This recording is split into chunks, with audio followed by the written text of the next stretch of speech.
வணக்கம், இது நம்ம எஸ்எம் தகவல் சேனல். இன்னைக்கு நாம பேன் கார்டை ரீபிரிண்ட் பண்றது எப்படி அப்படிங்கறத பத்தி இந்த காணொலியில பார்க்க போறோம். இதுக்கு நாம 2 வெப்சைட்ல போக வேண்டியது வரும். ஒன்னு NSDL, இன்னொன்னு UTI. ரெண்டுலயுமே நாம 50 ரூபாய் பணம் செலுத்தி தான் நாம பேன் அட்டையை பெற முடியும். நான் இந்த லிங்கை டிஸ்கிரிப்ஷன்ல கொடுத்திருக்கேன். முதல்ல NSDL பார்ப்போம். நாம NSDL லிங்கை கிளிக் பண்ணதும் இதுல கேட்டிருக்கிற தகவல் என்னன்னு கேட்டீங்கன்னா, நம்மளுடைய பேன் நம்பரு, அதே மாதிரி ஆதார் நம்பரும் கேட்டிருக்கிறாங்க. நாம பிறந்த மாதம், பிறந்த வருஷம், அதுக்கப்புறம் அவங்க கொடுத்திருக்கிற டிக் பாக்ஸை நாம செலக்ட் பண்ணிட்டு I am not a robot அப்படிங்கறத நாம டிக் அடிச்சோம்னா அதுவே செலக்ட் ஆகும். அதுல சப்மிட் அப்படிங்கிற பட்டனை கிளிக் பண்ணுங்க.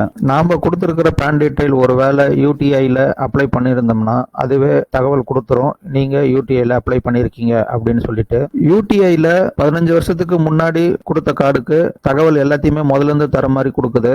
NSDL-ல எப்படின்னு எனக்கு தெரியல, நான் கொடுத்த கார்டுல அது வரல. நீங்க அதை பார்த்துக்கோங்க.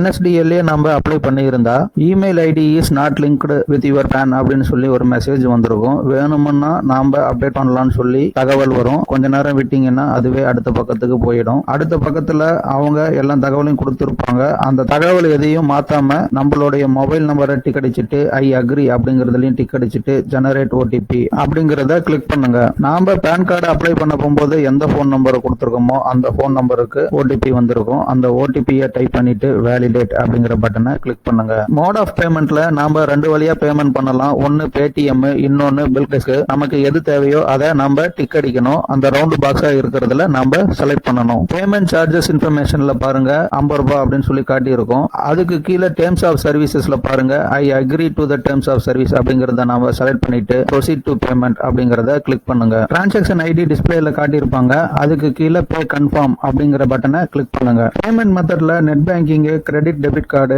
UPI இந்த மாதிரி நிறைய இருக்கு. நமக்கு எது தேவையோ அதை நம்ம தேர்ந்தெடுத்துக்கலாம். நான் நெட் பேங்கிங்ல SBI தேர்ந்தெடுத்துட்டு மேக் பேமெண்ட் அப்படிங்கிற பட்டனை கிளிக் பண்ணிருக்கேன். நாம நெட் பேங்கிங்ல எப்படி பே பண்றோமோ அதே மாதிரி தான் இதுலயும். பேமெண்ட் பண்ணி முடிச்சதுக்கு அப்புறம் ரெஃப்ரெஷ் எல்லாம் எதுவும் கொடுக்க வேண்டாம். அதுவே NSDL பக்கத்துக்கு போயிடும். அதுல கண்டினியூ அப்படிங்கிற பட்டனை கிளிக் பண்ணுங்க. அடுத்த பக்கத்துல generate and print payment receipt அப்படிங்கறத நாம கிளிக் பண்ணோம்னா நாம பே பண்ணதுக்கான ரெசிப்ட் கொடுத்திருப்பாங்க. அதுல அக்னாலஜ்மெண்ட் நம்பர் எல்லாமே இருக்கும். நாம வேணும்னா டவுன்லோட் பண்ணிக்கலாம். நான் பேன் கார்டு ஸ்டேட்டஸ் செக் பண்ண போகும்போது ஃபைல் நாட் ஃபவுண்ட் அந்த மாதிரி தான் வருது. சாரி நாட் அவைலபிள் அப்படி தான் வருது. ஆனா எனக்கு 20 நாள்ல எனக்கு பேன் கார்டு வந்துடுச்சு. அவ்வளவுதாங்க. இந்த தகவல் உங்களுக்கு பிடிச்சிருந்துச்சுன்னா இந்த சேனலை சப்ஸ்கிரைப் பண்ணுங்க, ஷேர் பண்ணுங்க, லைக் பண்ணுங்க. நன்றி, வணக்கம்.